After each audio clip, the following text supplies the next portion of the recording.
Magandang araw mga bata. Ngayong araw na ito ay magkakaroon tayo ng talakayan hinggil sa kalinangang Austronesiano. Ating kikilalanin kung sino-sino nga ba ang mga ito. Halika na, sama-sama nating tuklasin sa Araling Panlipunan 7. Ito ang inyong guro, Ginoong Leo narito. At sama-sama nating pag-aaralan ang kalinangang Austronesiano at ang Imperyong Maritima.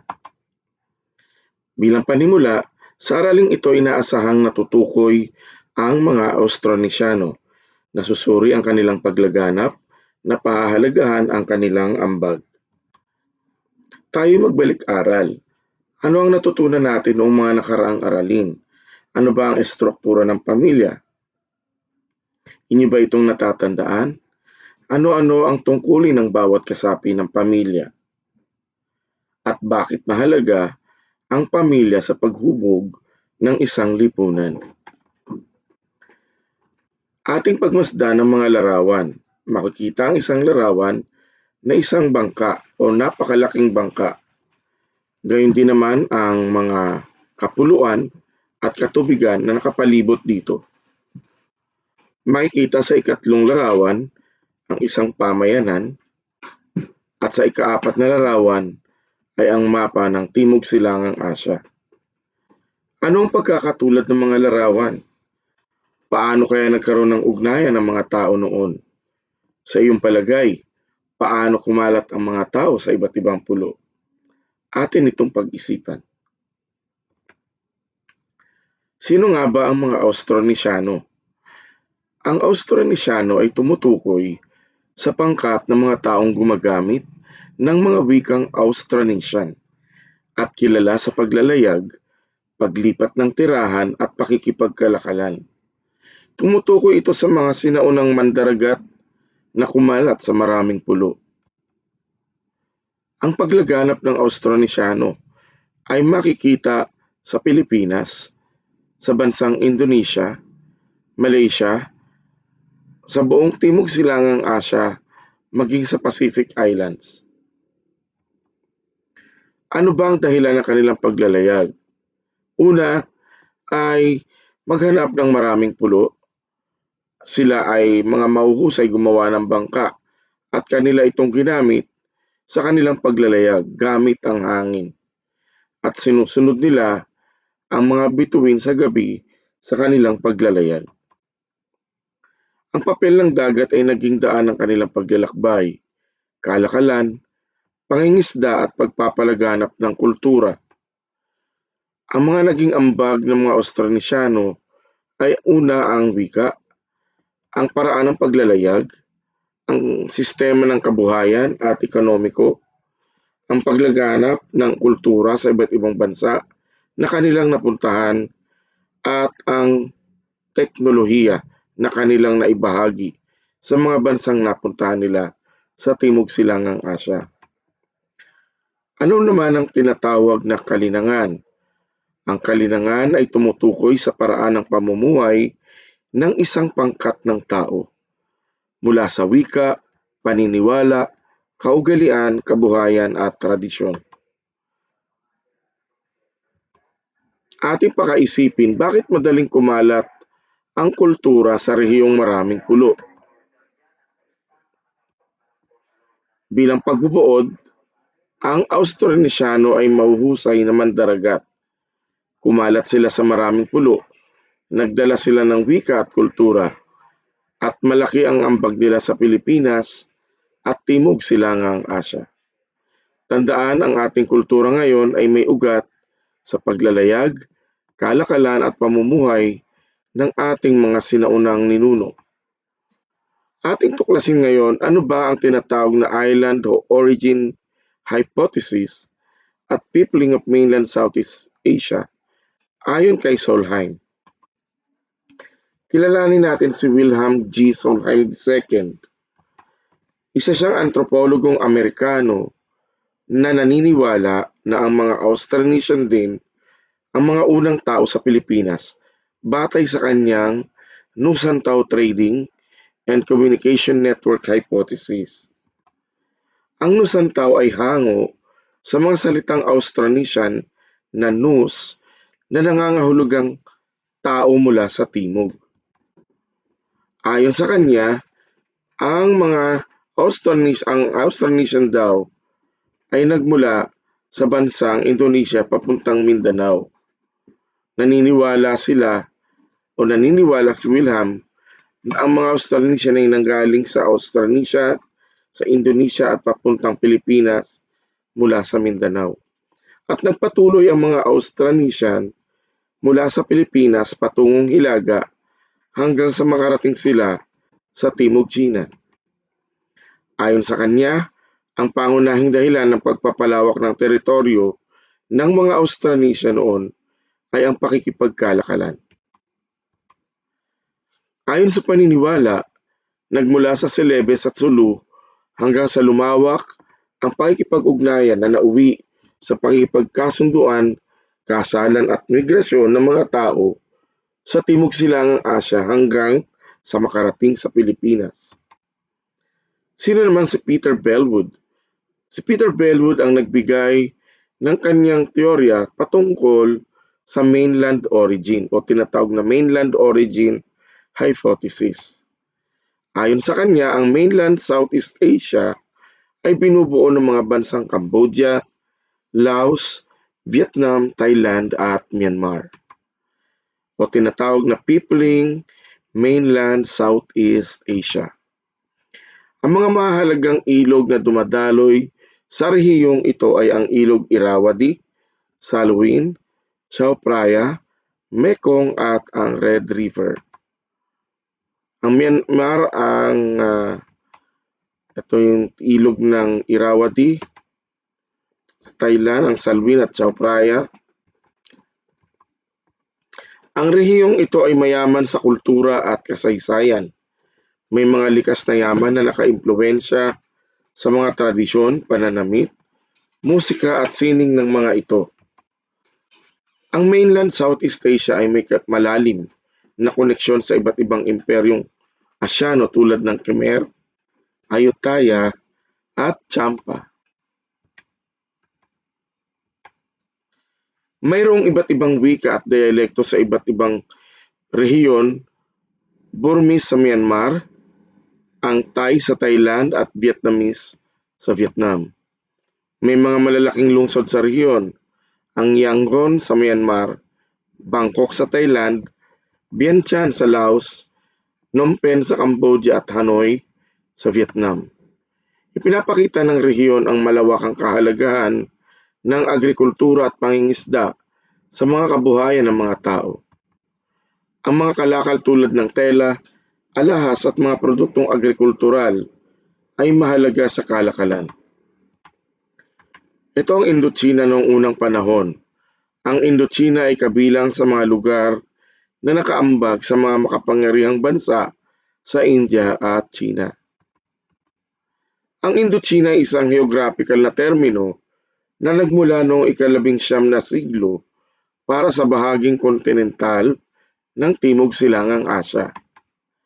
Ito ay tumutukoy sa mga lupain na nasa pagitan ng mga kultural na impluwensya ng India sa kanluran at China sa hilaga. Sa paglipas ng panahon, ang termino ay naging pangalan ng kolonya ng bansang France o tinatawag na French Indochina, kabilang ang mga bansang Cambodia, Laos at Vietnam na nasakop ng bansang Pransya. Sa kasalukuyan, ang mga bansang nasa rehiyon ng Indochina ay may kani-kanilang pag-unlad, kasaysayan at kultura na patuloy na nagpapalit at nagbibigay turing sa malawak na yaman ng Timog Silangang Asya. Ang Myanmar, dati kilalang bilang Burma at matatagpuan sa peninsula ng Indochina sa Timog Silangang Asya. Noong 1886 naging bahagi ng British East India ang Myanmar bilang isang probinsya matapos ang tatlong digmaang Burmese o Anglo-Burmese Wars at naging bahagi ng mga feudal na dinastiya pagkatapos ng pagkakabuo nito noong 1944. Ang Thailand naman ay dating kilala bilang Siam ay may mayamang kasaysayan. Ito ay isang tanging bansa sa Timog Silangang Asya na hindi nasakop ng mga kanluranin o mga Europeo. Matatagpuan ng Thailand sa pagitan ng Cambodia, Myanmar, Laos at Malaysia. Budismo ang kanilang pinaniniwalaang relihiyon. Ang mga pagdiriwang at ritual na Buddhist ay malaki ang impluwensya sa pang-araw-araw na buhay ng mga tao. Kilala rin ang bansa sa mga natatanging sining tulad ng Thai cuisine, traditional dance at Muay Thai o isang sining ng pagsuntok. Ano ang kahulugan ng island origin hypothesis? Ang island origin hypothesis ay nagpapaliwanag na ang mga Austronesian ay nanggaling sa Indonesia at nagtungo sa Pilipinas mula sa Mindanao. Ibig sabihin mula sa ibaba paakyat papunta ng mainland Philippines o hanggang Luzon. Nagpatuloy ang mga Austronesian mula sa Pilipinas patungong Hilaga hanggang sa makarating sila sa Timog China o sa panahon ngayon ay ang Taiwan. Ano ang kahulugan ng Peopling Mainland Southeast Asia? Ang mga taong naninirahan sa mga bansang Myanmar, Thailand, Vietnam, Laos at Cambodia ay tinatawag na Peopling of Mainland Southeast Asia. Paano ipinaliliwanag ng teoryang or island origin ang pinagmulan ng ninuno ng mga Pilipino? Ang pangunahing dahilan ng pagpapalawak ng teritoryo ng mga Austronesian noon ay ang pakikipagkalakalan ayon kay Wilhelm Solheim. Ayon naman sa paniniwala, nagmula sa Celebes at Sulu hanggang sa lumawak ang pakikipag-ugnayan na nauwi sa pakikipagkasunduan, kasalan at migrasyon ng mga tao sa Timog Silangang Asya hanggang sa makarating sa Pilipinas. Naniniwala rin si Solheim na mga Austronesian ay nanggaling naman sa Indonesia at nagtungo sa Pilipinas mula sa Mindanao at nagpatuloy nga mula sa Pilipinas patungong Hilaga hanggang sa makarating sila sa Timog China. Ang Peopling of Mainland Southeast Asia ay ang tawag sa mga taong naninirahan sa mga bansang Myanmar, Thailand, Vietnam, Laos at Cambodia. Ito ang module na ginawa ko para sa inyo na aking ginawa sa ChatGPT na may pangalang Kalinangang Austronesiano at Imperyong Maritima. Bilang pagbubuod, sinabi dito na ang Kalinangang Austronesiano ay pangkat ng mga taong nagmula sa Timog China. Mahuhusay na mandirigmang mandaragat at mga ngalakal. May iisang pinagmulan ng wika at kumalat mula Taiwan hanggang Madagascar. Ang Imperyong Maritima naman ay ang mga kaharian o imperyong umunlad sa pamamagitan ng kalakalan sa dagat. Naging makapangyarihan sila dahil sa lokasyon, likas na yaman, kalakalan at samahang politikal. Ang mga naging ambag sa kasalukuyan, napanatili nito ang kanilang mga ambag sa makikita sa ating wika, kultura, sining, relihiyon, teknolohiya at sistema ng kalakalan at patuloy na nakakaapekto sa ating buhay. Sinasabing pinagmulan ng ating pagkakakilanlan bilang Pilipino at bahagi ng pamilyang Austronesiano. Mula sa wika, meron silang naiambag sa atin na mahigit na 1,200 na wika at dialekto na kabilang sa pamilya ng Austronesiano. Ang paggawa ng bangka,